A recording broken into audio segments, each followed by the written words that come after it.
Good afternoon, everyone. How's it going? Please like the stream. We're back again for another afternoon Drunken Peasant stream. Thanks for showing up. Please like it. Please like it. I took the day off yesterday to recover from the beginning of from the beginning of the madness. The madness has already begun. It's quite amusing and horrifying at the same time. And I can't help but laugh at a lot of it, but then I'm like, oh God, this is only the beginning. What's next? You know? Oh, okay. So yeah, that's the first thing we're going to do is check out all the new Trump stuff that's going on right now. Let's start it out. He called me sir and got me so human angry. People are discriminating against wolves. Wow. They're laughing at us, at our stupidity.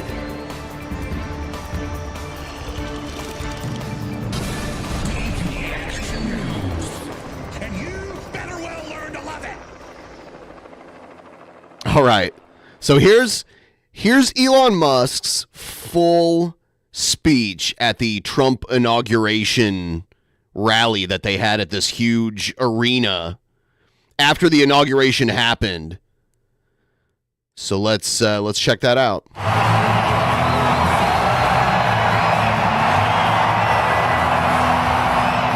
Everyone, put your hands together for the real President of the United States.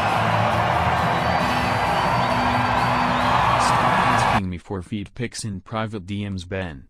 It won't happen. Oh, damn. Feet pics. I actually kind of find feet not really that appealing.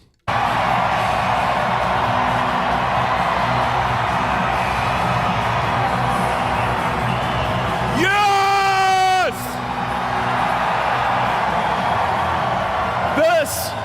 This is what victory feels like. Yeah, because he feels like he won. You know what I'm saying, bro? And this was no ordinary victory.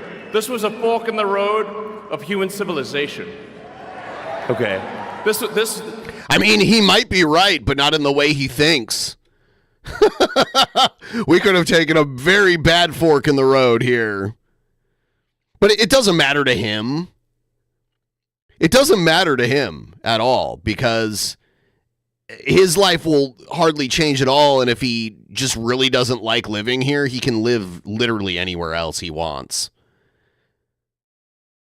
So there really isn't that much at stake for him at this point. We're getting forked. We're getting forked. You know, there are elections that come and go. Some elections are, you know, important. Some are not. But this one. This one really mattered. And I just want to say thank you. Here it comes. Here it comes. I think it's hilarious because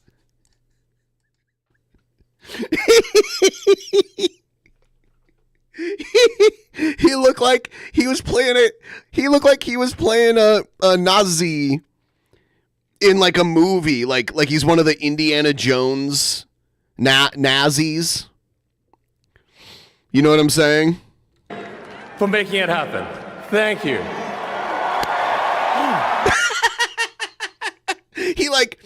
He bit his lip. He was so into it. This one really mattered. And I just want to say thank you. One more time. For making it happen. Thank you.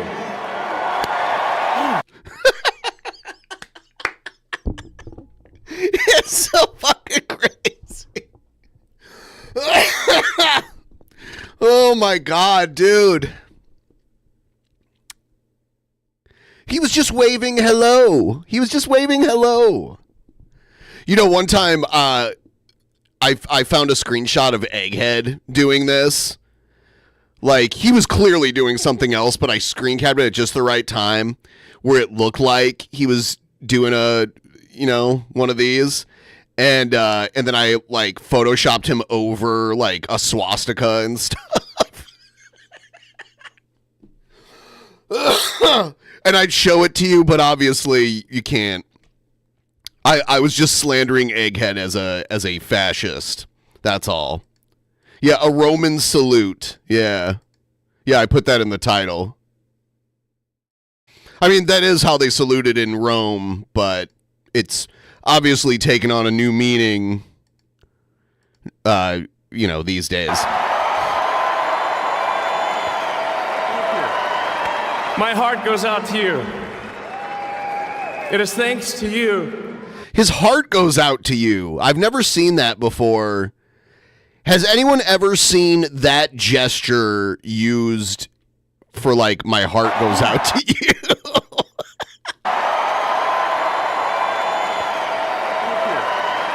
My heart goes out to you. Can't happen. Thank you.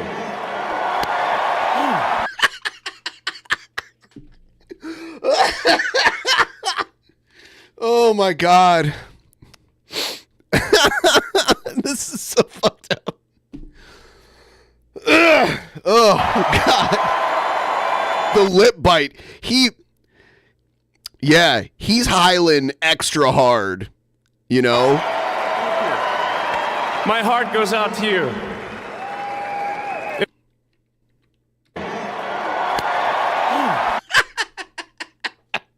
Okay. Oh my God. My heart goes out to you. He was hiling. Musk. Why is he a Nazi? No minorities are allowed in his oligarchy. Ooh, I like that.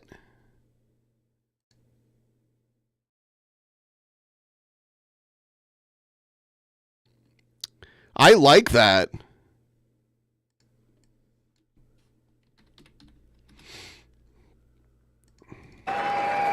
It is thanks to you that the future of civilization is assured.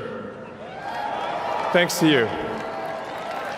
We're going to have safe cities, finally, safe cities. Yeah, no cities are safe.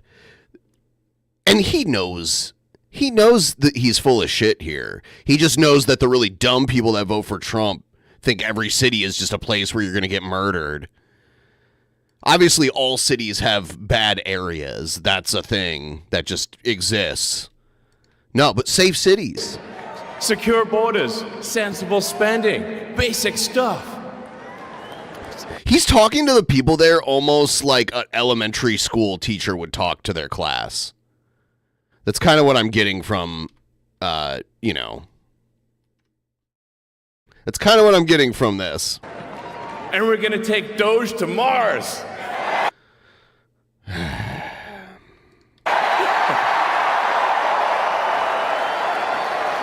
I mean, I need to figure out. Can you imagine how awesome it will be?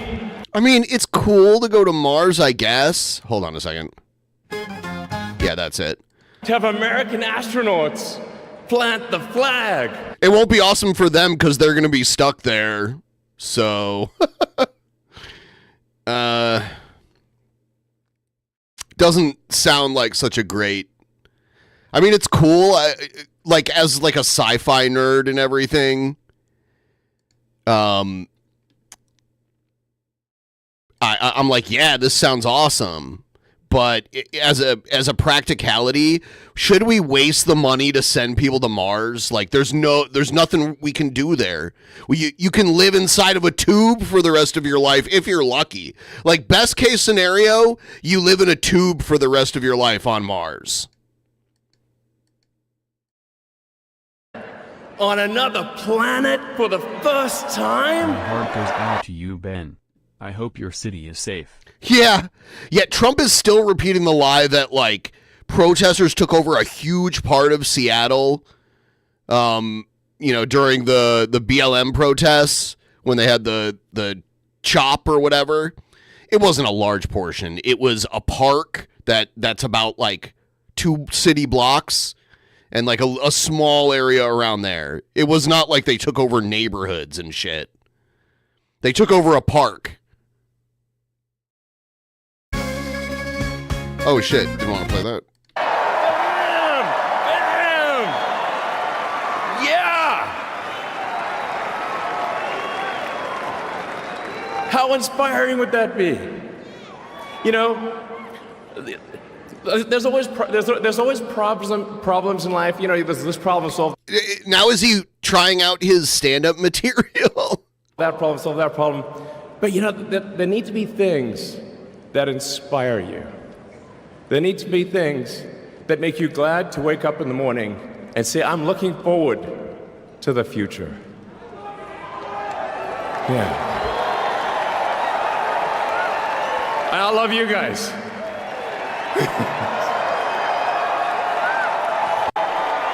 So,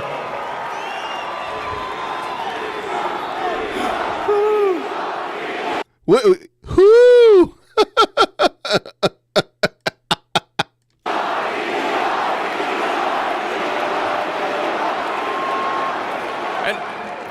And let me tell you, I'm gonna work my ass off for you guys. He's talking like he's the president. He's like, the way he's celebrating this almost sounds like he feels like he won the election. This is his presidential acceptance speech here. So, I really will. So, and yeah, but I'm super fired up for the future. It's going to be very exciting. As the president said, we're going to have a golden age. It's going to be fantastic. And one of the fundamental things, one of the most American values that I love is optimism, and this feeling like we're gonna make the future good. We're gonna make it good. So, man, I can't wait. This is gonna be fantastic. So thank you again, and yeah, I'm just so excited about the future. Thank you guys. Thank you.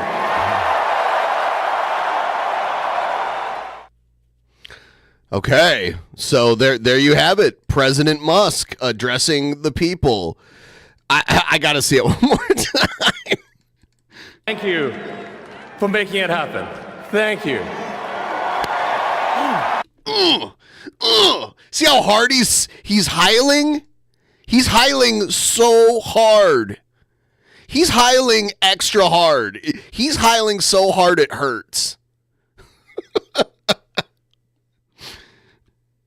Seriously. He's gonna throw something. He's gonna throw his back out, hiling so hard.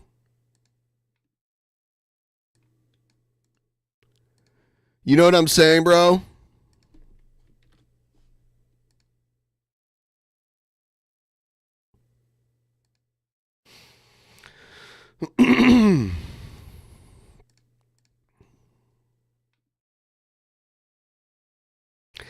He's wholeheartedly hiling. All right, one more time. This one really matters. This shit is fun. And I just want to say thank you for making it happen. Thank you. He grunted. He grunted into the Hile. Heil. Possessed Elon for a few seconds to make him do that salute.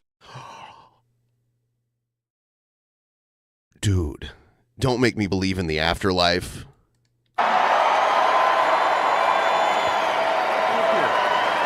My heart goes out to you. Oh yeah, I rewrote the lyrics. Let's see if this works.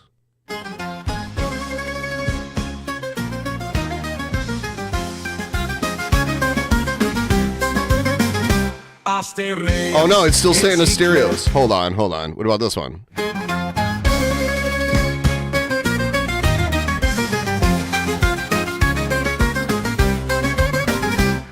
Why is it still saying Asterios? He is a closet racist, doing high step marching. That's weird. Will it not let me use his name? Wear an armband with a big swastika. Erotica. Asterios. Yeah, it's still saying Asterios. That's weird. I tried to do a cover song. And rewrite it to say Elon Musk, and it's not letting me do it. Are they just afraid of Elon Musk? Is that it? Because usually it lets me rewrite the lyrics, but it's not letting me do it this time. That's weird. It is thanks to you I call shenanigans that the future of civilization. Let me try one more time.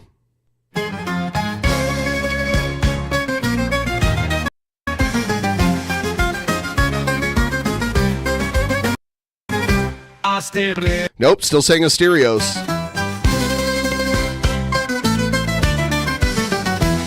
They changed the key of this one. Asterios hails Hitler. He is. Nope. It will not say it. It will not say Elon Musk. Let me...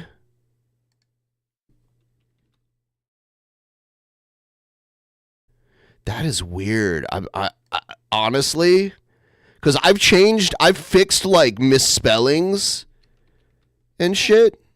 So I'm really surprised it won't. It'll let me do Hitler. I mean, you know, damn it. Try to avoid saying that name. Oh my God. Yeah, it let me write the H-man's name on here. But it won't let me do Elon. I'm going to try one more time.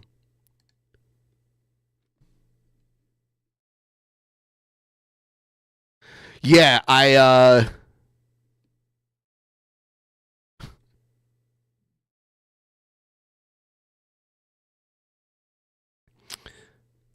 right, here's one more. Let's see.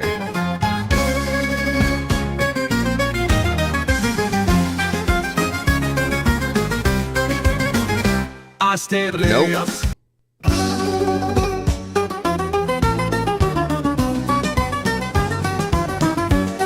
Ooh. Okay, fuck that. All right, I give up. All right, here's Bernie Sanders reacting to the inauguration. Check this out. Let me take this opportunity to wish everybody a very happy holiday season and a wonderful new year. As we come to the end of 2024, it might be helpful to take a hard look at where we are as a nation and how we can best go forward. And let me be honest with you in saying that we are in an extraordinarily pivotal and volatile moment in American history, and things are moving very, very rapidly. The most important point that I want to stress today is how fast our country is evolving into an oligarchic society. Yes. And into two very different Americas. On one hand, we have an America that consists of less than 1,000 billionaires, not a whole lot of people in a nation of 340 million, who have an unprecedented amount of wealth and power and have never, ever had it so good. That's one America. The other America, where the vast majority of our people live, consists of tens of millions of families who are struggling to put food on the table, pay their bills, and worry that their kids will have a lower standard of living than they do.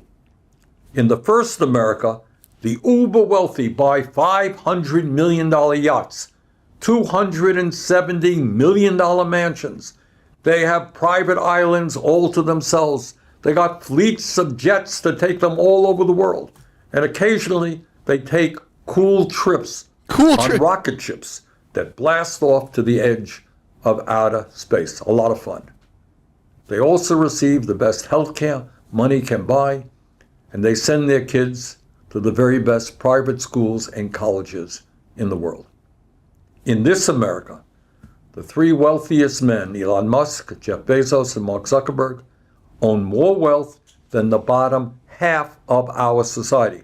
Three people own more wealth than the bottom half of our society. That's crazy. And their wealth is skyrocketing.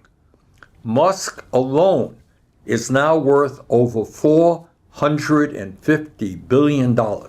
And combined, these three men are now worth almost $1 trillion. In the other America, millions of Americans are struggling just to provide for the basic necessities of life. In this America, over 60% of our people live paycheck to paycheck. Millions work for starvation wages. 85 million are uninsured or underinsured.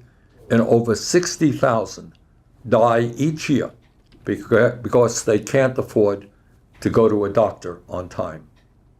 In other words, we are living in a nation today where a handful of billionaires have more money than they could spend in 1,000 lifetimes, while at the same time, millions are living in desperation. This actually isn't the inauguration reaction that I thought it was, but I do want to watch the rest of this, and then I have the actual inauguration reaction. Fear, and are struggling to survive. But let's be clear. Our country is not just experiencing an unprecedented level of income and wealth inequality. Today, the ruling elite have brought about a situation in which we now have more concentration of ownership than we have ever had before. In other words, a small number of giant corporations have enormous control over our economy in sector after sector: healthcare, agriculture, financial services, energy, transportation, you name it. A small number of giant conglomerates control what is produced and how much we as consumers pay for their products. Unbelievably, just three Wall Street firms, BlackRock, Vanguard, and State Street, control assets of more than 22. That's why I said it doesn't really matter to Elon Musk, like, who's president here and who's not. He can leave and go anywhere he wants with the amount of money he has. But it's fun to tinker with the future of America, and like, now everyone was like, man, it's so stupid, Elon Musk. Why did he buy Twitter? He bought Twitter to control information. He saw the influence of Twitter and wanted to control it. And now, like, all the major social media companies pretty much are aligned with Trump now. They were all there at the inauguration. And Bernie will talk about that in the next video that I'm about to play. $1 trillion. These three Wall Street firms are the major shareholders in 95% of S&P 500 companies, exerting enormous control of the largest corporations in the world. Three Wall Street firms, unbelievable power. And that is not all in terms of what's going on today. It's not just the billionaire ownership and control over the economy and the media that should concern us. The uber rich are also buying our government. They are buying our government and undermining American democracy. You know, it's weird. The area that Jeff Bezos and Bill Gates live in this area here used to be land that was underwater. And when they dug the channel to connect Lake Washington to the Puget Sound, the water level of Lake Washington went down several feet, and it unearthed all this new land that is now some of the most expensive real estate in the country. Never before in our history have we seen a ruling class with so much political power. As a result of the disastrous Citizens United Supreme Court decision, billionaires and their super PACs can spend... I voted for Bernie in all the primaries that he was in the 2 times he ran for president. And I saw him, the first time he ran, I saw him in person at a big rally. I sat right behind, not right behind him, but behind him at the rally. They filled the bleachers behind him. Unlimited. It was big. It was in an arena. On political campaigns. And that is exactly what they are doing. You get 1 vote. They get to spend unlimited amounts of money. During the 2024 election cycle, just 150 billionaires, 150 people, spent nearly $2 billion to buy politicians who support their agenda. That should be illegal. And to defeat candidates who oppose their special interests. Billionaires who represent just 0.0005% of our population accounted for 18% of total campaign spending. My friends, that is not democracy. That is not 1 person, 1 vote. That is not what this country is supposed to stand for. In his Gettysburg Address in 1863, President Abraham Lincoln spoke about, quote, a government of the people, by the people, for the people, end quote. Well, sadly today, we have a government of the billionaire class, by the billionaire class, for the billionaire class. We are in a pivotal and unprecedented moment in American history. That's the simple reality. All right. I do have another video. I did want to see if it would let me do another song about Elon. So I'm not doing a cover now. Let's see if it's still Greek.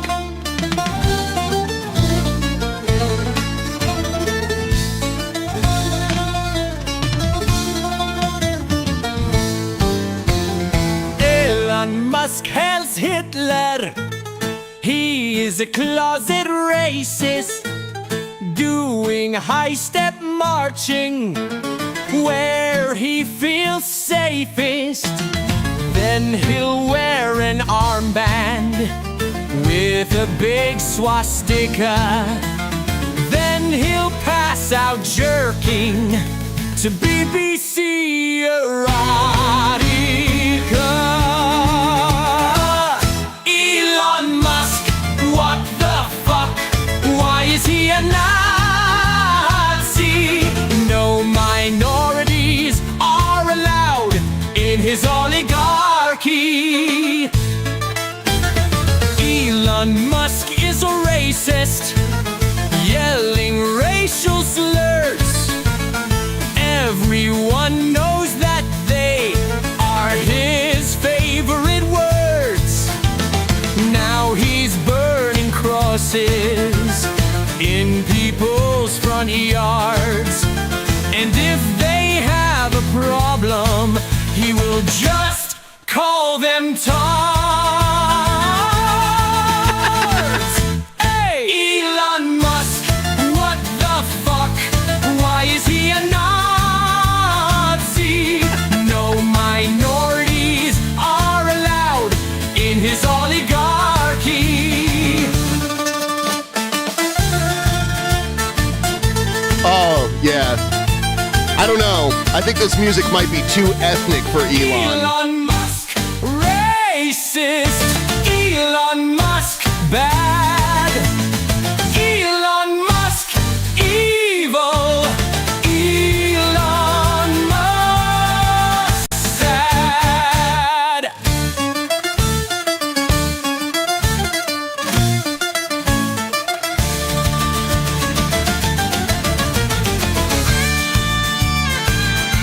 there's like a guitar, like an electric guitar solo. Yeah! Yeah, face melter. Elon Musk, racist. Elon Musk, bad. Elon Musk, evil. Elon Musk, sad. All right. It made another one, too. Here's another one. Let's see what this...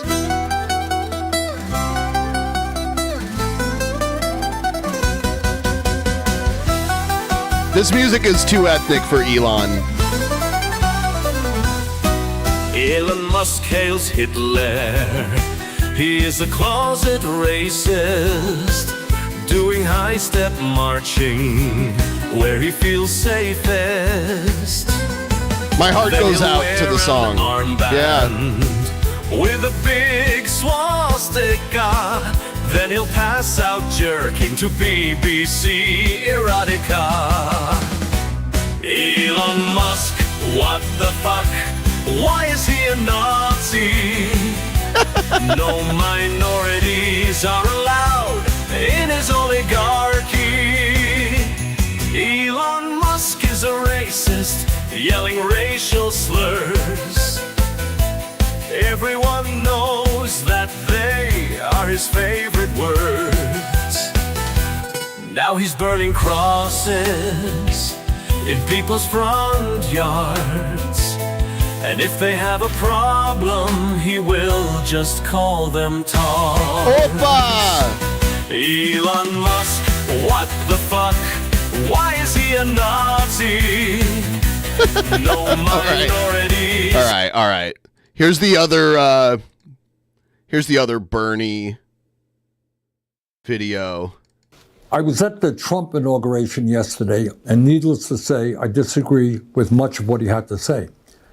But what really struck me, however, is not what he said, which was not surprising given his rhetoric, but what he didn't say. The simple truth is that Donald Trump gave a major speech, the first speech of his second presidency, and ignored virtually every important issue facing the working families of this country. How crazy is that? Our healthcare system is broken, is dysfunctional, and it's wildly expensive. Not one word from Trump about how he is going to address the healthcare crisis. We pay by far the highest prices in the world for prescription drugs, sometimes 10 times more than the people in other countries. And 1 out of 4 Americans are unable to afford the prescriptions that their doctors prescribe. Not one word in his speech on the high. Nope, it's about renaming the Gulf of Mexico and Mount Denali and getting rid of DEI stuff in the government and taking down government websites in Spanish.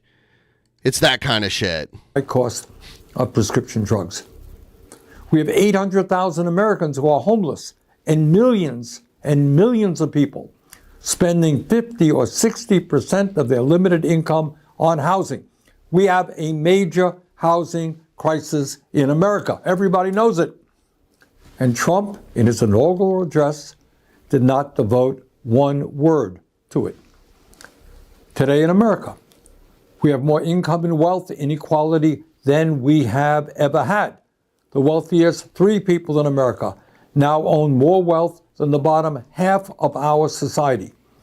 But Trump had nothing to say, not one word, about the growing gap between the very rich and everybody else. And maybe, just maybe, that's because he had those 3 people, the 3 wealthiest people in our country, sitting right behind them at his inauguration. And I should add that those 3 people, if you can believe it, and this really is unbelievable, saw their wealth increase by more than $233 billion since the November elections. How's that? $233 billion increase in wealth for the 3 wealthiest people. No wonder they were sitting right behind Donald Trump at his inauguration. They couldn't be happier. During his inaugural speech, Trump did not have one word to say about how we're going to address the planetary crisis of climate change. Yeah, we got to go to Mars instead. The last 10 years have been the warmest years ever recorded, and extreme weather disturbances and natural disasters are taking place all over the world, from Los Angeles to India, across Europe to North Carolina. Not one word from Trump about climate change, except, of course, to make it clear that he intends to make this horrific situation even worse with drill, baby, drill. Just brilliant. In the coming months and years, our job is not just to respond to every absurd statement that Donald Trump makes. Our job is to stay focused on the issues that are of importance to the working families of our country, and in fact are widely supported by the American people. Let me just mention a few of them. Yes, healthcare is a human right, and we must join every other major country in guaranteeing healthcare to all people through our Medicare for All single-payer program. Healthcare is a human right. Yes, we must take on the greed of Big Pharma and substantially lower the cost of prescription drugs in this country. Yes, we must build millions of units of affordable housing and low-income housing. Yes, we must make sure that all of our young people have the ability to get a higher education by making public colleges and universities tuition-free. Yes, we must work with the global community to combat climate change by cutting carbon emissions and transforming our energy system away from fossil fuel and into sustainable energy. Yes, we must pass legislation to raise the absurdly low federal minimum wage of $7.25 an hour to a living wage of $17 an hour. Anybody who works. 17, like I remember, several years ago, they were like, oh, 15's too much. And now it's, the wages do need to be higher, and then the price of things needs to stay lower. We need like price control too. 40 hours a week in this country should not be living in poverty. Yes, we must pass the PRO Act and make it easier for workers to join trade unions and grow the trade union movement in America. Yes, in order to help fund the needs of working families in this country, we must demand that the wealthiest people in this country, including those individuals sitting right beside Donald Trump at his inaugural, start paying their fair share of taxes. Yes, we must end a corrupt campaign finance system which allows a handful of billionaires to buy elections and move us rapidly into an oligarchic form of society. Bottom line, as we enter the new Trump presidency, we have got to remain focused. We cannot panic. No matter how many executive orders he signs, and no matter how many absurd statements he makes, our goal remains the same. We have got to educate, we have got to organize, we have got to put pressure on Congress to do the right things. And by the way, with Republicans only holding a 3 or 4 seat advantage in the House, we can stop them time and time again if we are organized. Finally, we missed out on so much. And a lot of it is like the Democrats are to blame, like the Democrat establishment, because Trump just took over his party and now the party just does what he wants. And the Democrats are still kind of holding on to the old guard, the people who have, they see it as them paying their dues. Friends, we have got to fight to create an America based on economic, social, racial, and environmental justice. That's what we've got to work on. Let's go forward. Let's do it. Thank you. All right. I tried to do...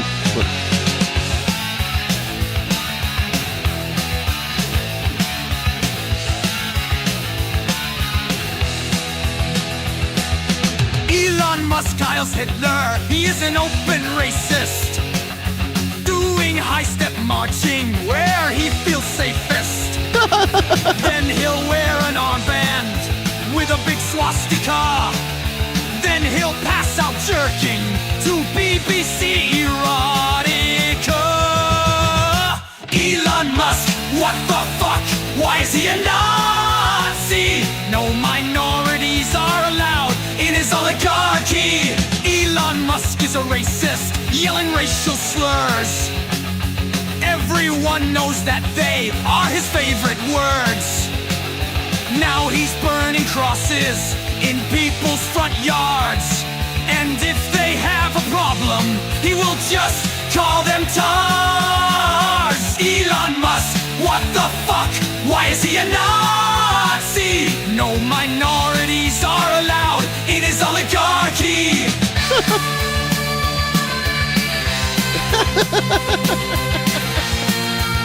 All right, what's this one sound like?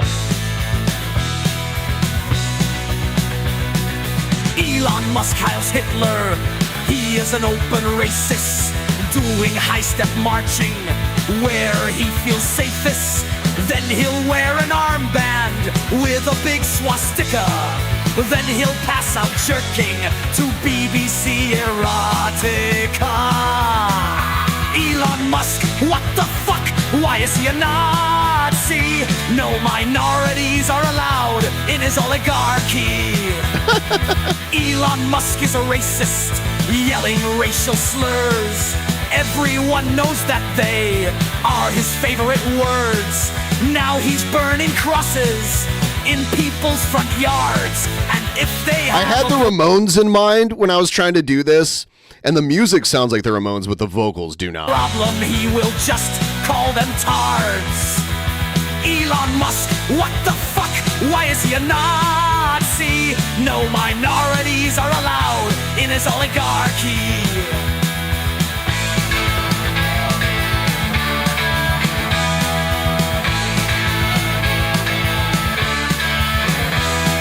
Like, it does sound like a Ramones song.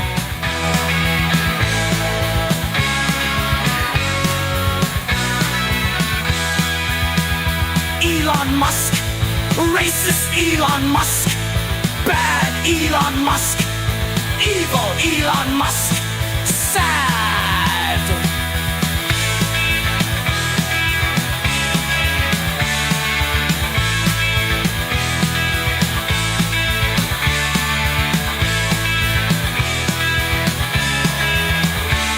All right, here's another one. Oh, hold on. This one sounds Greek. Okay, this one came through Greek for some reason. So that is a no-go. This one came through kind of Greek too. Well, maybe not. This one kind of sounds Greek too. Why is he a Nazi? No, my. Yeah, that one I don't really like either. Let's see.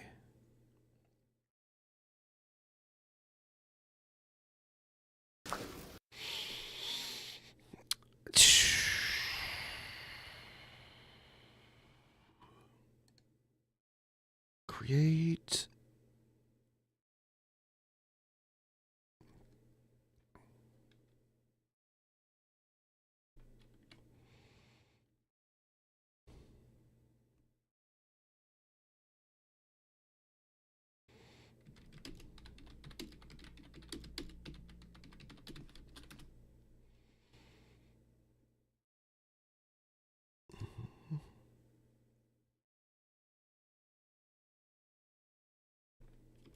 Asterios must be jumping for joy right now. Yeah. No, he is a racist. Yeah, he's happy Elon is president.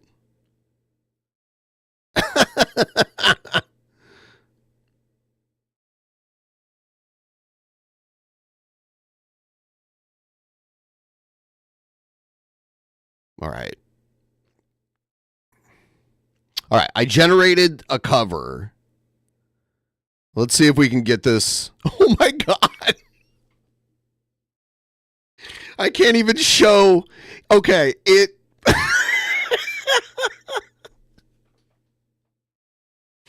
When you generate this.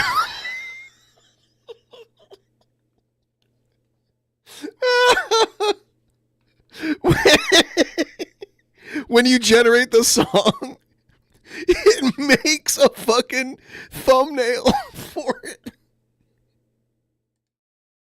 And I can't even show you what it looks like. I cannot show you.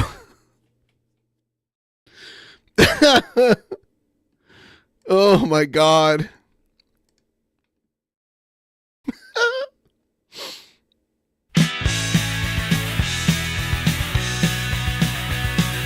Elon Musk Heils Hitler.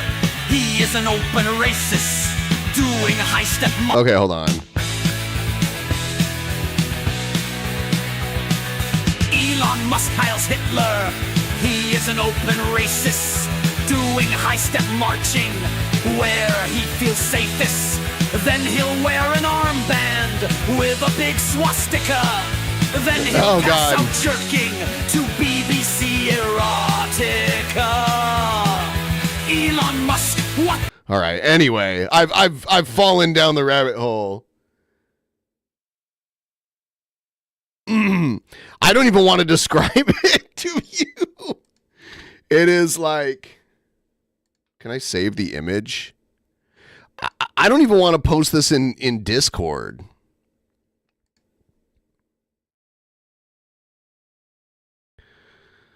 Let's just say it has the symbol from the old German flag from the 30s and 40s, early 40s, whatever. It has that on it.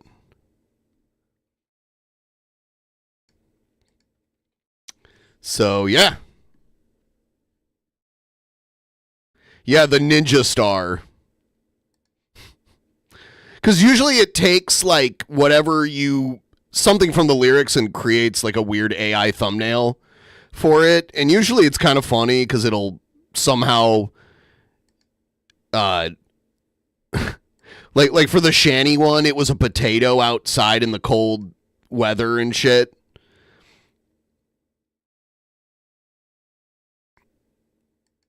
I don't want to even... I put Musk in, though, and it worked. I just couldn't edit the stereo song exactly. Like, I couldn't do a cover version of it with a different name.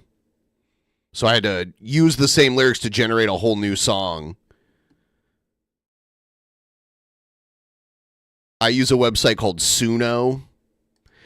Usually, it gives you a few free ones, and then there's like a $10 a month subscription if you feel like paying for it.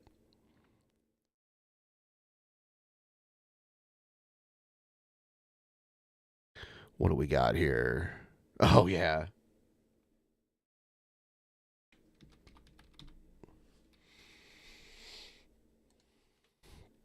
So here's a little thing about Trump trying to ban birthright citizenship by executive order. And now he's being sued by over 20 different states, including the one I live in. President Trump is declaring a national emergency at the United States southern border with Mexico. The declaration cracking down on illegal immigration into the United States and allows the Department of Defense to deploy armed forces to the border and free up resources to help build a wall and other barriers. Trump's executive order to cut off birthright citizenship is also facing legal challenges in over a dozen states. In a lawsuit filed today, Trump is accused of trying to eliminate a, quote, well-established and long-standing constitutional principle by executive. Arizona's Attorney General Chris Mays is calling Trump's executive action nakedly unconstitutional. Here's what she had to say. While the president has broad authority on matters of immigration, our lawsuit asserts that the president acted far outside the bounds of his legal authority. Yeah, she's like the district attorney or Attorney General of Arizona, in issuing this order. This lawless order is not only nakedly unconstitutional, it is an attack on families and children in this state and across this country. And it will cause irreparable damage and harm to Arizonans.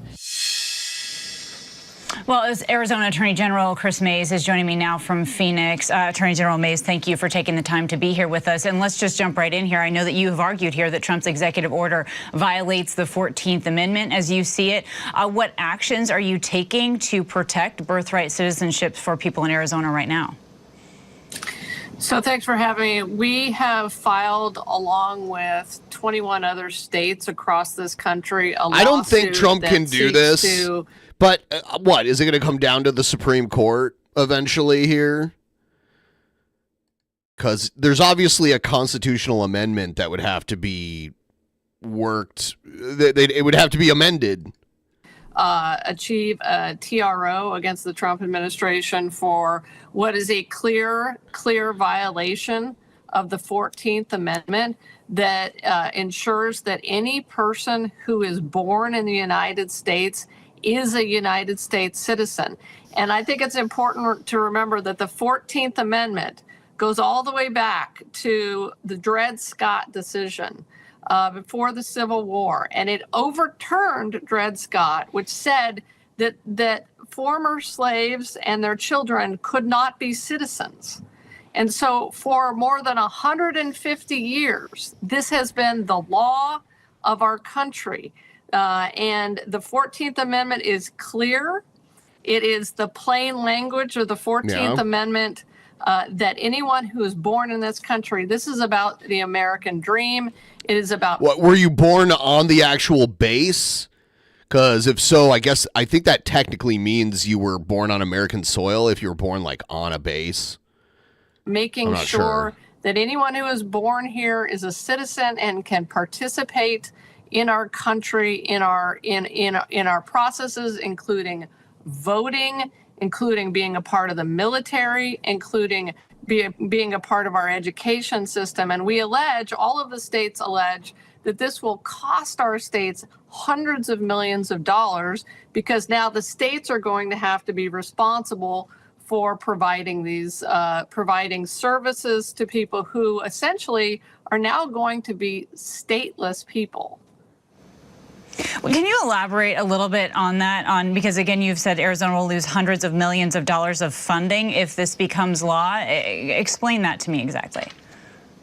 So, the federal government provides funding to the states for everything from, for many different things, including Medicaid.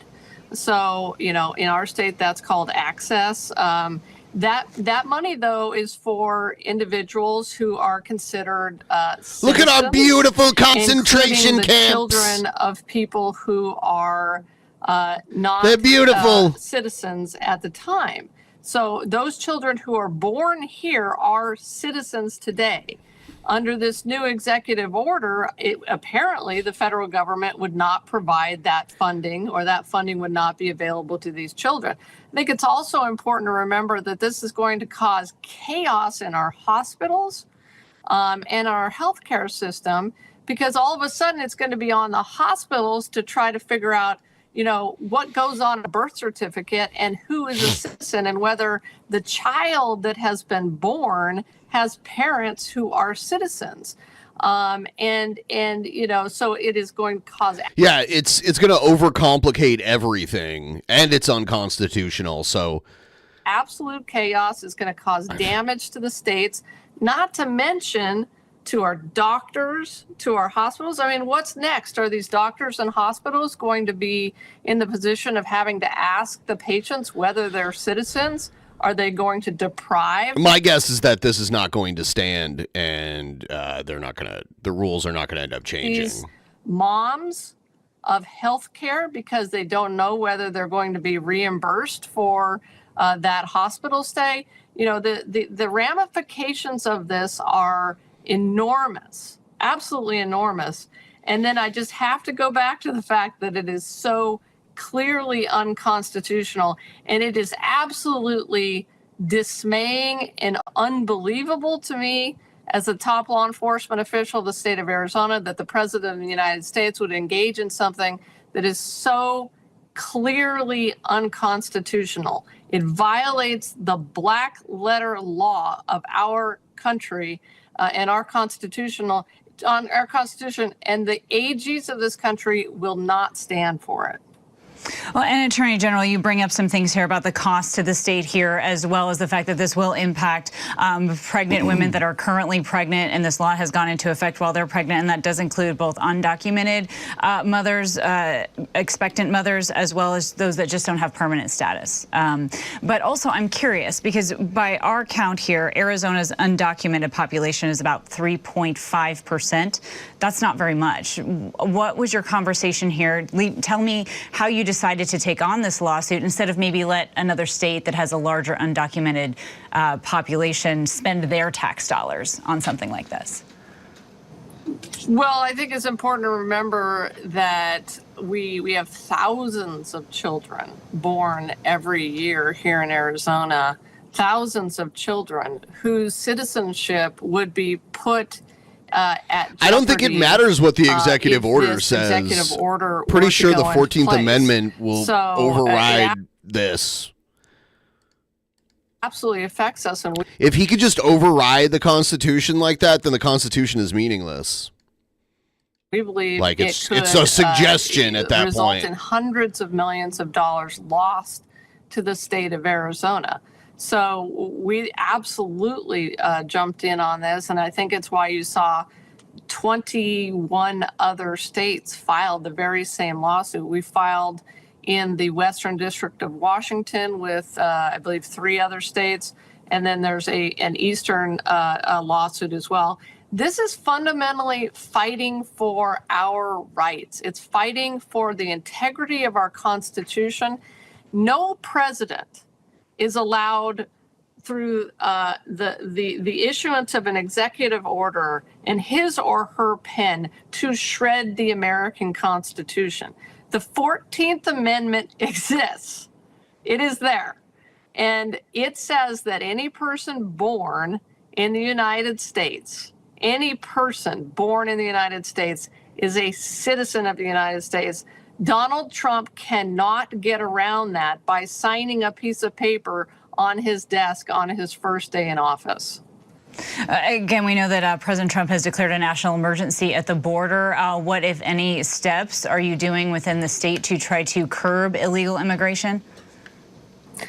Well, what I would say to Donald Trump is welcome to the party. And where have you been? Why did you tank the bipartisan border bill when you had a chance to support it?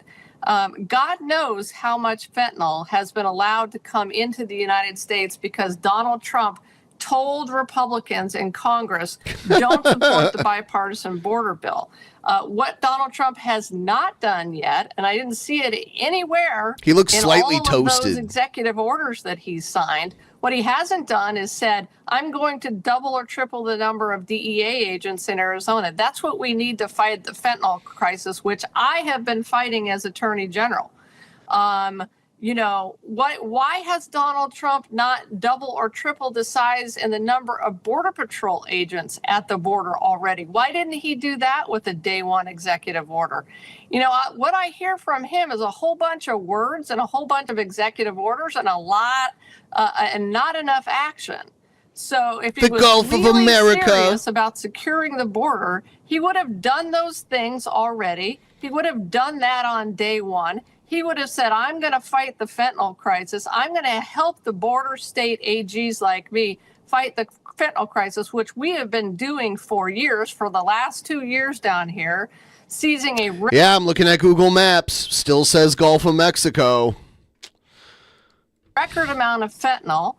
50% has not changed. or more of all the fentanyl in the United States comes through Arizona, and yet Donald Trump allowed this to happen on his watch during his first administration. So let's have a lot more action and less talk Out here in Arizona, where I was born and raised, you know what they call that? What Donald Trump's been doing? They call that all hat and no cattle. So we welcome any real effort on his part, but so far I don't see any of that. Well, he certainly is. He is saying that is one of his number one issues, and that is what put him in the White House. And so we'll certainly see how these days to come. Arizona Attorney General Chris Mays. Yeah, thanks for being here with us. Shit.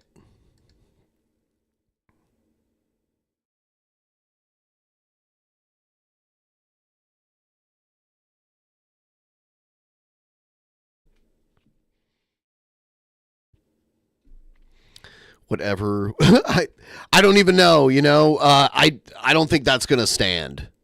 But I guess we'll see. I've been surprised before.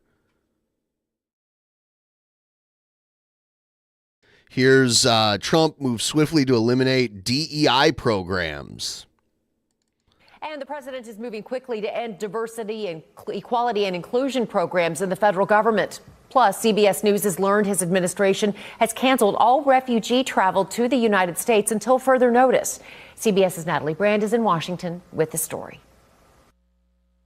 In a new memo obtained by CBS News, the Trump administration has instructed federal agencies to cancel any diversity, equity, and inclusion programs and close DEI. He's making huge changes. By 5 This will bring down the cost of eggs and milk. o'clock today, all employees working in those roles are to be notified that they will be placed on paid leave as the administration seeks to shut down DEI programs. Our country is going to be based on merit again. Can you believe it? The administration says targeted immigration enforcement operations are also underway nationwide, though President Trump's border czar, Tom Homan, didn't. This guy has a weird, his mouth is weird to me when he gets interviewed. It's almost like his mouth is too small for his face. Give specifics. ICE is doing their job. And his lower teeth are always showing they're prioritizing just as sounds like he's chewing on something. The president said they would. So the ICE is performing excellent right now out in the field, and they're going to continue every day. As part of new tougher measures, the administration has revoked a Biden-era policy prohibiting ICE agents from making arrests at sensitive locations like schools or churches. We understand that people are scared. We understand that people are frightened, because Donald Trump, with the support of House Republicans, have now said this is within bounds. And CBS News has learned the State Department has canceled all refugee travel to the U.S. until further notice. For now, this does not affect special immigrant visa holders who assisted U.S. military forces. The group Global Refuge calls the change devastating. Natalie Brand, CBS News, Washington. Refugees typically go through rounds of security and medical screenings before being allowed into the U.S. The process typically takes years to complete. All right.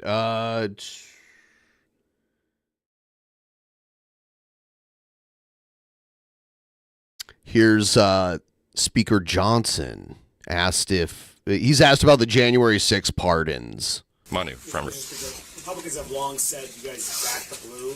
How do you justifiably say that when Trump just pardoned a bunch of violent January 6 rioters who attacked Capitol Police? And if those rioters come to the Capitol, will you welcome them back here?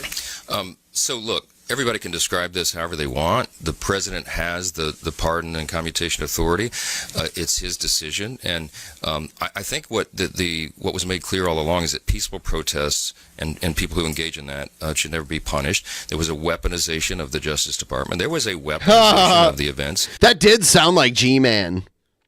Hello, Speaker Johnson, and welcome to another edition of Preaching to the Choir Ministries. Will you debate me, Speaker Johnson? The following, the prosecutions that happened after January 6th, it was a terrible time and a terrible chapter in America's history. The president's made his decision. I don't second guess those, and yes, it's kind of my ethos. You don't second guess his decision. All right. We believe in redemption. We believe in second chances. If you would argue that those people didn't pay a heavy penalty, having been incarcerated and all of that's up to you. But the president's made a decision. We move forward. There are better days ahead of us. That's what we're excited about. We're not looking backwards. We're looking forward. Just second. All right. He dodged the question, obviously.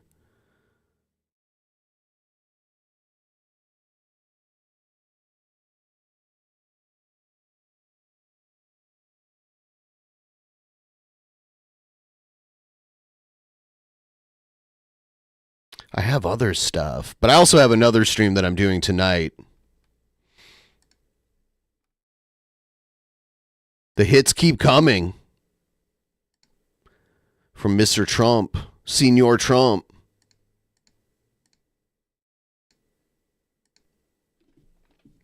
But yeah, I did. Google Maps has not yet updated. Let me see if they updated the mountain.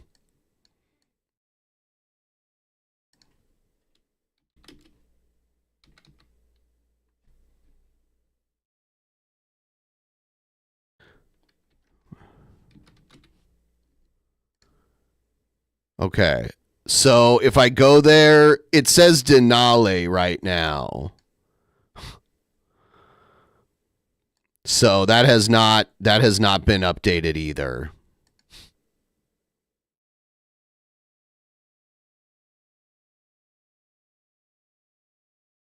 Damn.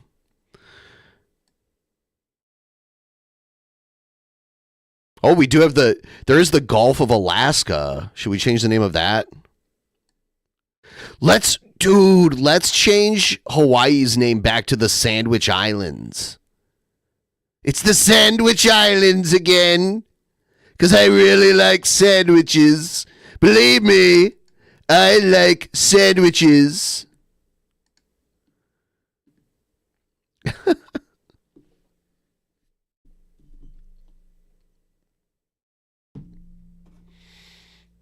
It's the Big Mac Islands.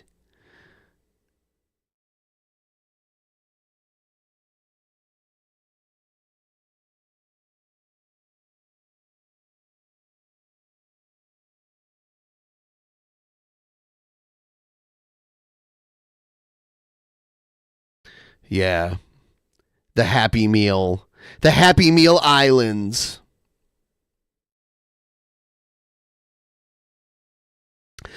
What is this, let's rename some of these territories while we're at it. You know? Like Puerto Rico. What do we call that?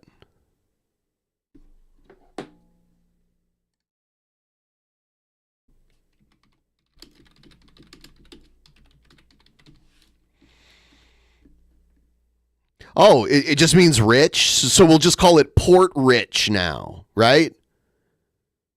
Port Rich. All right, so we got that. Guam. What is that? That sounds gross. Sounds like something you'd find like stuck to the bottom of a picnic table at a park or something. Guam. I say we call it New St. Louis. And we'll build a big arch there from one end of the island to the other. New St. Louis.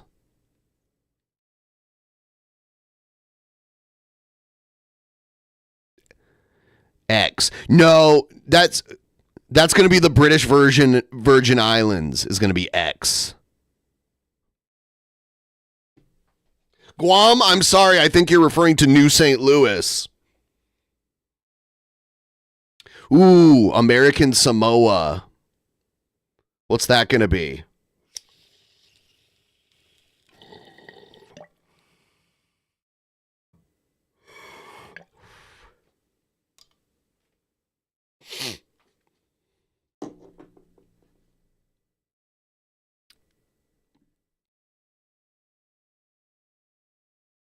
I'm excited.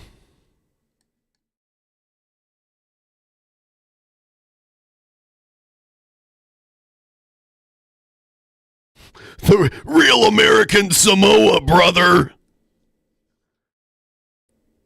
They're going to build the Hulk Hogan beer brewery there. Real American Samoa. American Samosa. Oh my God.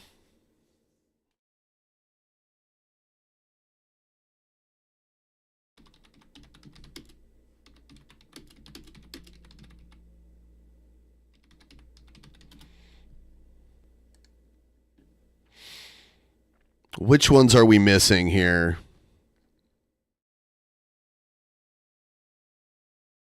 Ooh.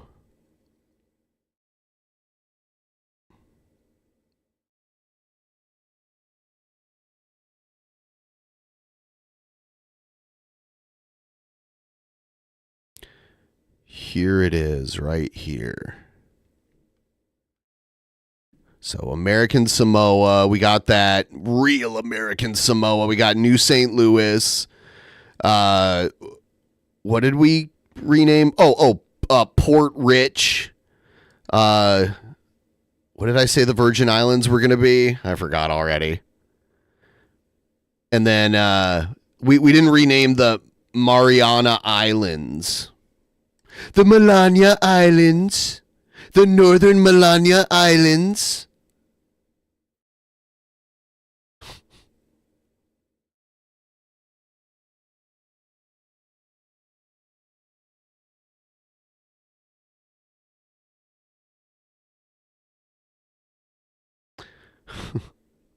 Yeah.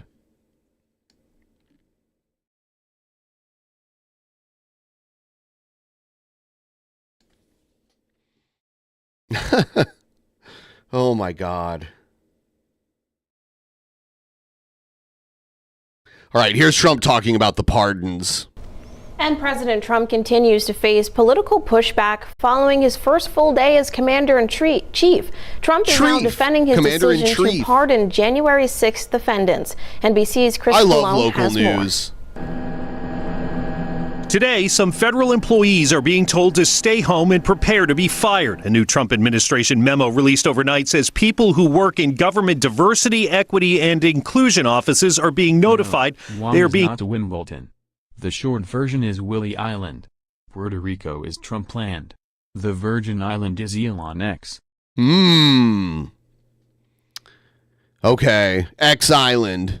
The Virgin Island, yeah, the U.S. Virgin Islands are the X Islands. Island X. Placed on paid administrative leave effective immediately. Department heads now ordered to draw up plans by the end of the month. Get out of here, you leeches! To fire those workers as President Trump rolls back Biden-era attempts to diversify the federal workforce. He calls it discrimination. Our country is going to be based on merit. It comes as the president faces increasing backlash for pardoning all of the January 6th Capitol riot convicts, including those who assaulted police officers. This was the vice president 10 days ago. If you committed violence on that day, obviously you shouldn't be pardoned. Mr. Trump disagrees. These people have served years of jail and their lives. I wonder if JD got a talking to after he said that. Have been ruined. Former D.C. police officer Michael Fanone, who was beaten and shocked with a taser by the mob that day, calls it the ultimate betrayal. They almost killed me on January 6th, and now they're free. Some in the president's party struggle. That is very fucked up. It is a miscarriage of justice.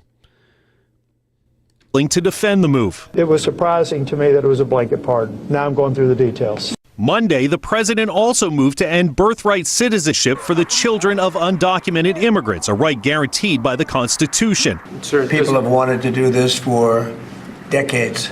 Now, at least 24 states and other advocacy groups have already sued to block the move.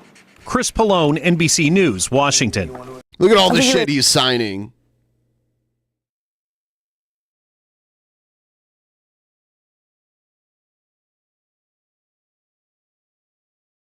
What else we got? And I want to go out front now to the Republican Senator Mark Wayne Mullen from Oklahoma.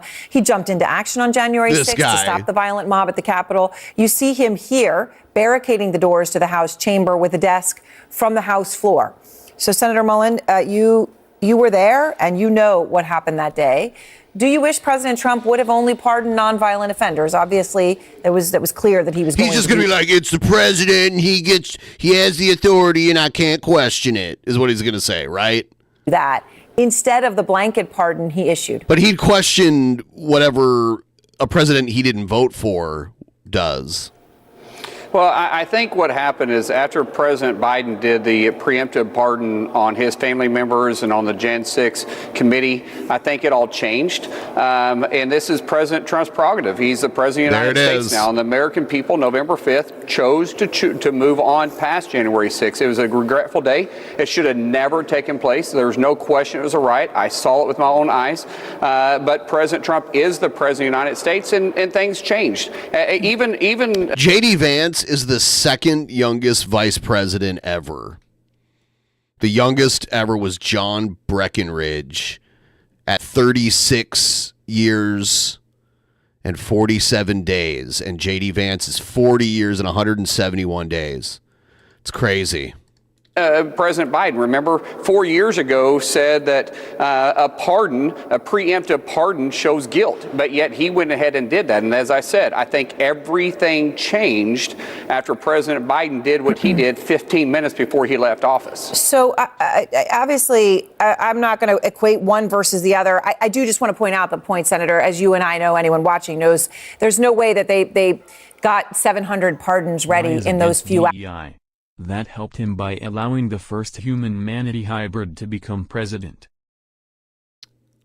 That's funny. By the way, I was wrong. J.D. Vance is the third youngest vice president. Richard Nixon was actually slightly younger. So J.D. Vance is the third. Hours, right? Those were ready to go. No, it wasn't after President Biden made the decision about his family and the January 6th committee. I believe it was 42 executive orders with 200 actions on them. And there was a change, but it doesn't take too long to put a full and complete pardon on January 6th.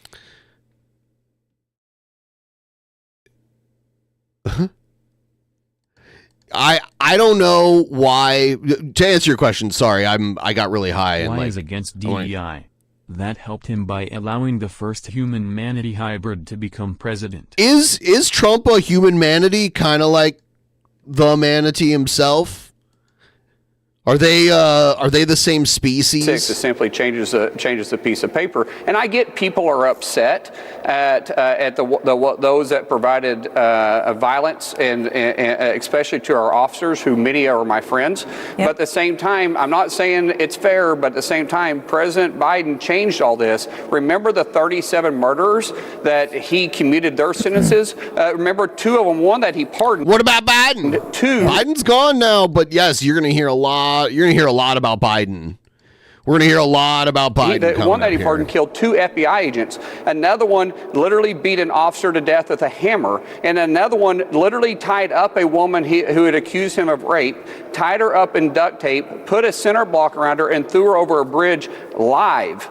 And so you remember that the violence that he pardoned, and I'm just saying that you got to compare both of them, Aaron. If you're going to cover the story, cover both stories, because neither one of them is Senator, great. there two things, though. First, I want to talk about first of all, saying somebody else jumped off a bridge, so I'm going to jump off the bridge too, is not an excuse that any of us would generally find acceptable. So just putting aside Biden did this, so Trump did this, I want to talk about your feelings about it. You talk about these as officers, you know.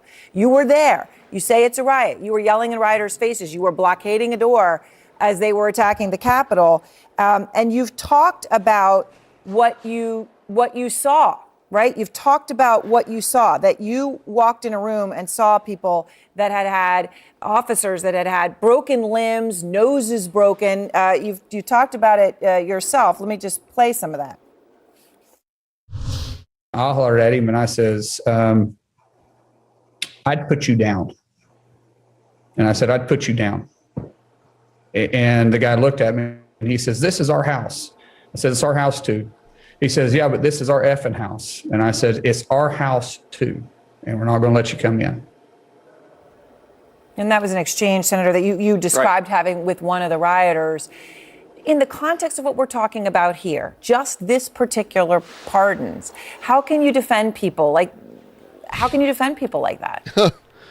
I am not trying to defend the individuals whatsoever. That's not what I'm trying to do. And I get what you're saying. Well, you're defending Trump. I'm saying things defending them changed when President Biden did what they did, and President Biden did equally bad. And neither one should be assaulting police officers at any time, especially those that Biden pardoned that killed each other, or that killed officers.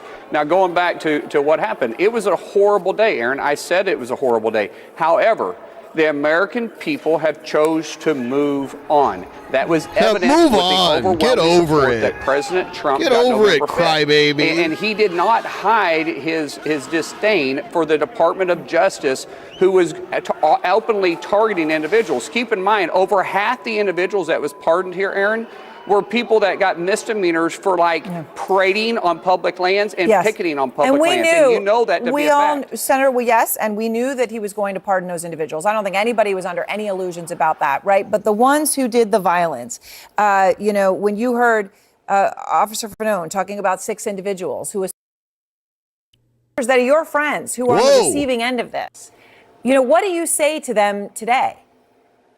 Well, I mean, Aaron, I don't mean to be beating a drum here, but I just want to make sure that reporting is equal.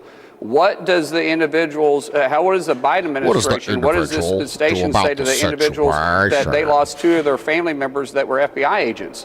What about the officer that was beat to death with a hammer? All I'm trying to say is let's make sure we're not just focusing on President Trump and his pardon. But Senator, let's keep in mind that the outgoing administration of President Biden did even worse. Well, no, I'm not going to accept that premise, but I will just take you on one clear fact, right? You are here to talk about January 6th. It's just like when you and I both speak to our own children. They come and say, well, but Joey did this and this is just as bad. No, I want to talk about you. 100%. And what happened with you. So what I'm talking about here in this context of you and me having a conversation is January 6th. And something that you were there, that you called a riot, that you said you walked into a room and you saw people whose limbs had been broken, noses had been broken, people who are your friends. And the people who did that, the perpetrators of those acts, are now pardoned. That's just a simple thing for you to answer, separate from what anybody else did. Are you okay with that? No, what I'm saying is the American people has chose to move on. I have my personal. The American people has chose to move on. The American people have chose to move on, and President Trump, it's his prerogative to do this. He did not hide that he was going to pardon January 6 individuals that was wrongfully charged by the DOJ. I get what you're saying about the violent crimes. However, that is still the president's prerogative, just like it was Joe Biden's prerogative to parole the 37 murders or commute their sentences. It is still the president's prerogative to do that, regardless of you and I agree with it or not. And the American people chose to put President Trump in office by overwhelming support. What is sad is that we continue to talk about this, and we're not talking about the other executive orders that literally put the American people back on track, which they wanted. There are a lot of them to talk about. Again, just talking to you about this specifically, I just wonder whether you're worried about what this does to the rule of law. The American people can vote for what they vote for, right? But our courts are independent from the executive office. That's the way it's supposed to be. And again, you can say, well, this person did this and this did this, but in this moment, this is what happened. I mean, Enrique Tarrio, who was convicted of seditious conspiracy for coordinating and directing the attacks, is free. And he said, Senator, and I quote him, he just gave an interview to Alex Jones. He said the people who did this, they need to feel the heat. They need to be put behind bars and they need to be prosecuted. I'm not going anywhere.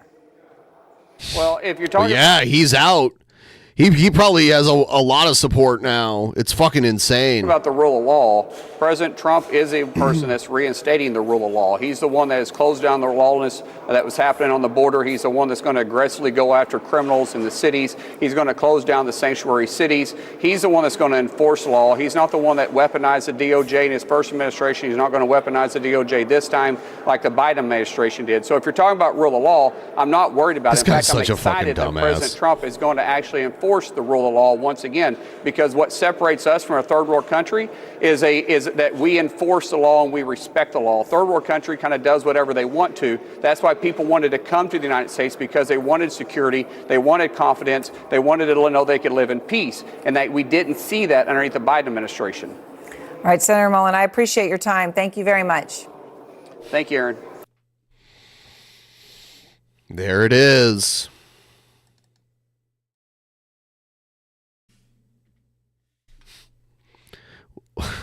That guy's a dipshit. I've seen him so many times doing various things. Like he almost got into a fight the one time with the union guy. That guy's a clown. Are you guys ready for winter to be over yet? I'm over it now. You know, in like 2 months, we'll see a change here. At least where I am. It'll start to warm up in about 2 months.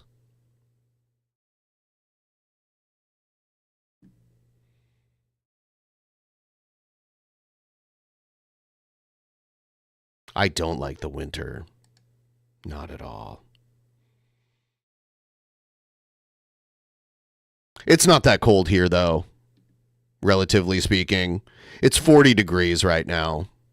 That's not bad.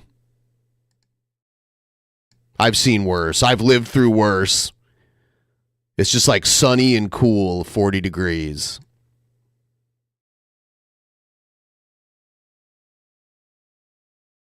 Yeah. Yeah, it is. It does not get that cold here. I've never seen it in single digits here.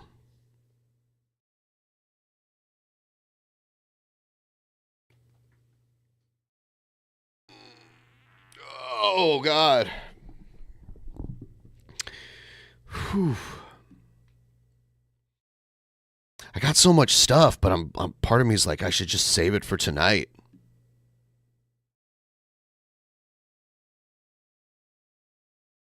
Oh, people keep trying to edit the Wikipedia article to make it say Gulf of America. People are idiots, man. God. What about the mountain in Alaska, Mount Denali? Does that now say McKinley again? Yes, I have not seen negative temperatures in quite a long time. I have not seen negative temperatures in a very long time.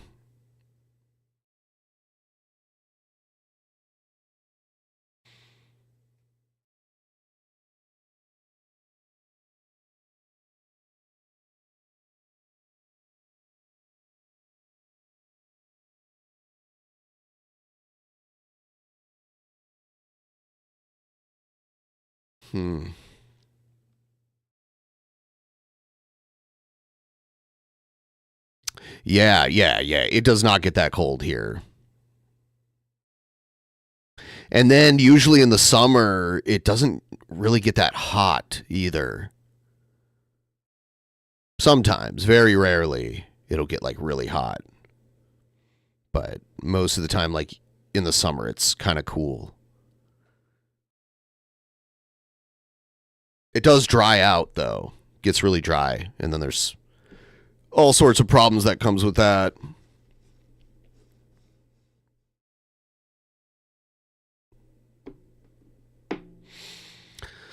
Oh, God. Yeah, so I guess we'll see what happens. I'm probably going to stream later tonight and everything. We got to 7%. That's really cool. 7%'s good.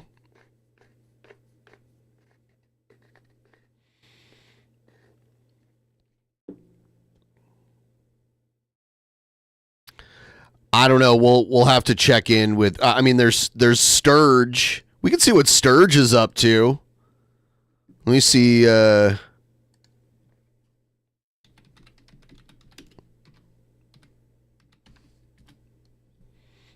Sturge is on the verge. Hey Ben, here's a few quid. Go down to that market. Buy yourself some squid. Or make a fishing video one day.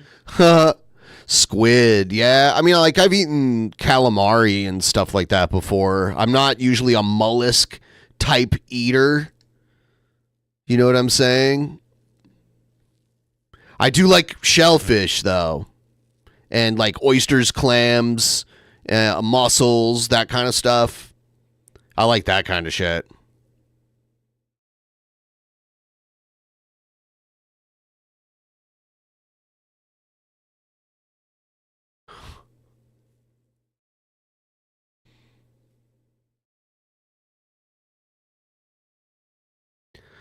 What do we got here?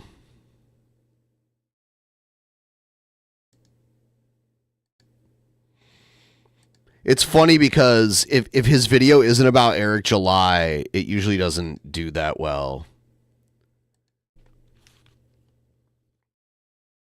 If I just look in comparison,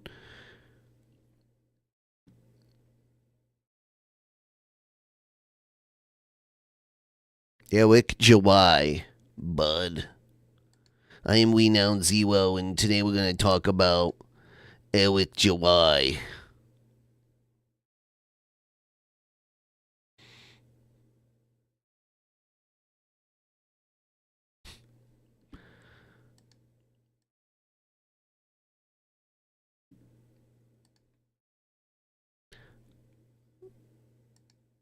I mean, squid is kind of chewy.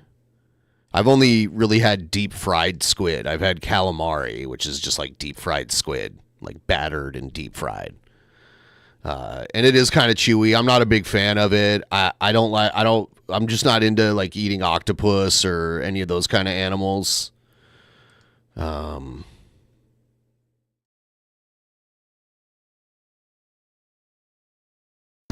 Hello everyone, I'm Renowned Zero. We are back again talking about how James Woods defies the flames.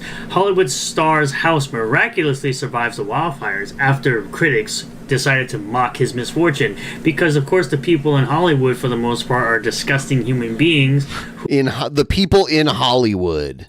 Who think that everyone who doesn't agree with them should, I guess, have their livelihoods taken away, should have their place of living taken away and things of that nature. And James Woods has, of course, been blacklisted from Hollywood, as well as, you know, people like Mel Gibson and what's her name, Gina Carano. Gina Carano. Sturgis had his picture taken with her. These are multiple actors that have been blacklisted from the industry because they go against that leftist narrative that seems to be the main narrative in Hollywood, of course. And when this man talked about his frustrations when it came to those tragic things going on in LA, they obviously laughed at him, which is crazy to me how you just sit there and laugh because they disagree with you politically. But let's get into this article here from That Park Place. Actor James Woods, known for his outspoken conservative views, shared a surprising twist after initially believing his Pacific Palisades home was lost to the devastating LA wildfires. Against all odds, Woods' house survived, though the surrounding area resembled a post-apocalyptic wasteland. Quote, "A miracle has happened," Woods announced Friday on X. "We managed to get to our property, and our home that we were told is gone forever is still standing." While his home endured smoke and other damage, Woods noted it was spared the utter destruction seen in neighboring properties. This good news came after days of despair during which Woods evacuated alongside hundreds of thousands as fires tore through the region. He had posted grim updates showing the charred remains of nearby homes and assumed his own residents would share the same fate. "So many beautiful messages from all of you," Woods posted later Friday. "I'm so happy and grateful, but honestly the entire area looks like the dark side of the moon." Earlier last week, when James Woods believed that his house had been destroyed, liberal critics seized the opportunity to mock his misfortune due to his political beliefs. I mean, sure, people did that, but I'm not a big fan of James Woods, but I'm not like, oh, I hope his house burns down. So I think this is exaggerated. Yeah, there's crazy people online that say all kinds of shit. Like, we have Mr. Race Bannon. I don't know who Mr. Race Bannon is. Who's using a picture of the father from Johnny Quest, a person that's completely opposite from this clown in every way, shape, or form. If you knew anything about Johnny Quest, he would realize he looks like an absolute... Ben the mollusk racist. They are not even good enough to eat. Toxic Ben. Oh, shit. ...ass using this picture of this character. James Woods voted for a guy who thinks climate change is a hoax. For the most part, it is. You're so dumb. Sturgis, what a fucking fool you are. It's not as huge as you guys turn it out to be. Now his house is burning down. Well, the reason for that is because, of course, LA is filled with a huge forest that has not seen a deforestation happen in quite some time. You know, the thing that the guy that you're laughing at who claims that climate change is a hoax wanted to do while he was president, but of course... Oh, that's why they didn't rake the leaves. We're back on the didn't rake the leaves thing.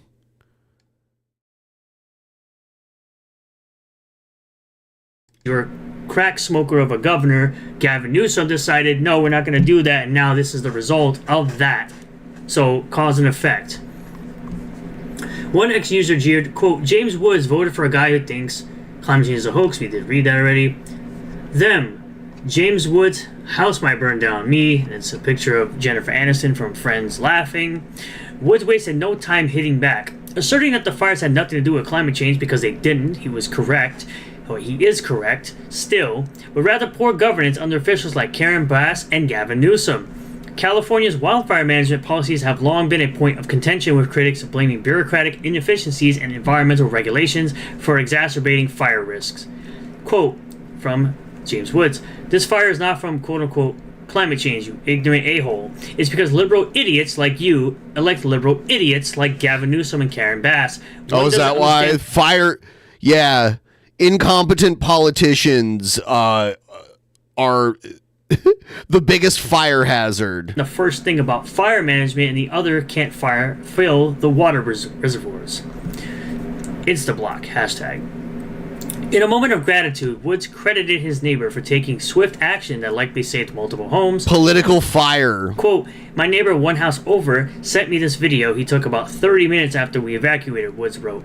Quote, he too had recently renovated his home. I'm happy to report that he saved his house, and I have to believe his actions contributed to other houses, including ours, surviving. The devastation wrought by the wildfires has been immense, with lives lost and thousands of structures destroyed. Celebrities such as Paris Hilton and Billy Crystal have confirmed significant damage or total loss of their homes. There's not a lot of people really caring that this happened to people, although, like I would say, even I wouldn't wish this on my worst enemy. Yeah, I don't normally want people's houses to burn down. Despite the tragedy, Wood's story offers a glimmer of hope amid the ashes. Yet the incident highlights the deepening divide in public discourse, where even natural disasters are weaponized for political point scoring. Because, again, they decided to make fun of James Woods possibly losing everything he has, and they already took away his livelihood for the most part. Pretty sure James Woods has more than one home. A lot of those actors do. But they were celebrating possibly losing everything he had simply because he voted for a guy that they dislike, which is the majority of these weirdos' opinions on people that disagree with them politically. They believe that you should not be able to work. They believe you should be blacklisted from the industry. They believe that you shouldn't have anything. You should starve, go hungry, and eventually delete yourself. These are the type of people that exist in Hollywood. Because you vote for somebody that they don't like in Hollywood, you shouldn't have anything. So the Johnny Quest guy, we know he lives in Hollywood. Is that what you're saying? Of worth in life. The random Johnny Quest Twitter account. You should, again, go hungry, have nothing, and eventually delete yourself. So good on James Woods for believing that, his stuff good on James Woods for keeping his spirits Hold on, high. what just happened there? And Woods for believing that, his stuff good on James Woods for keeping his spirits high. James Woods for believing that, his stuff good on James Woods for keeping his spirits high, and obviously his house was miraculously saved by a huge miracle that he believes. By Jesus? And I'm happy that that's happened for him, because all these other people are absolute garbage. They're absolute trash for wanting this to happen to James Woods simply because he has a different political opinion. Thank you all for checking out this video. I really do appreciate all the new subscribers, returning subscribers, new viewers, and returning viewers. If you do like this video, hit that like button, comment below if you feel about this, subscribe for more content, hit the bell for notifications, set the bell to all, that way you'll get a notification if I post a new video or go live on this channel, and I'll see you all in the next one. Peace.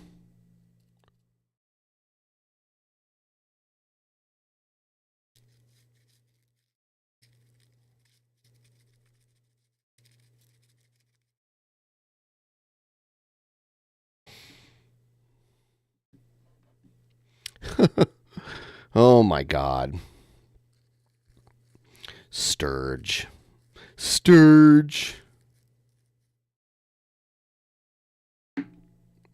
That Sturge. What a maroon.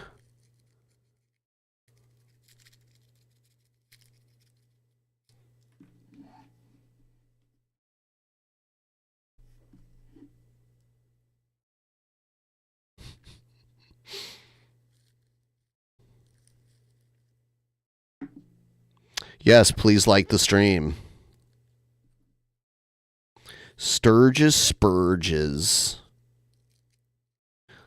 Let's look at the crowdfunding numbers on this comic book, bud. I noticed he didn't do that this time. He only does it when he talks about Eric July or whatever.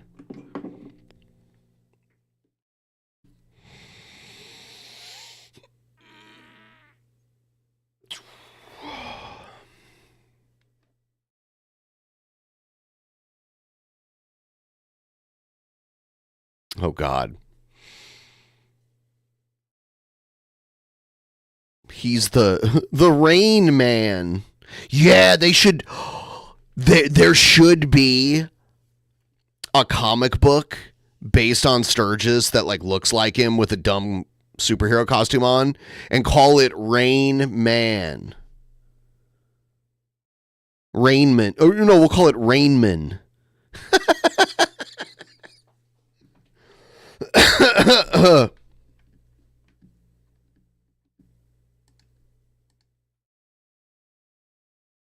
Wayneman.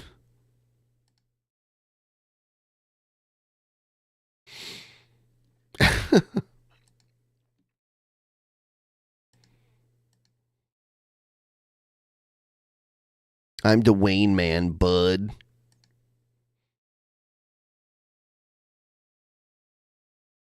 Essentially. I'm essentially Dwayne Man, bud.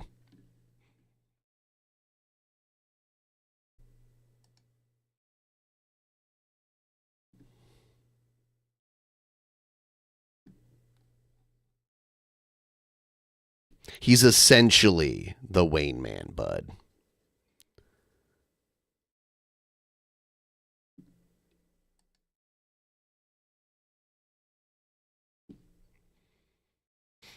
All right. I think I'm going to wrap this one up. So I will see you guys later tonight. We have a show later tonight. I'll see all of you then.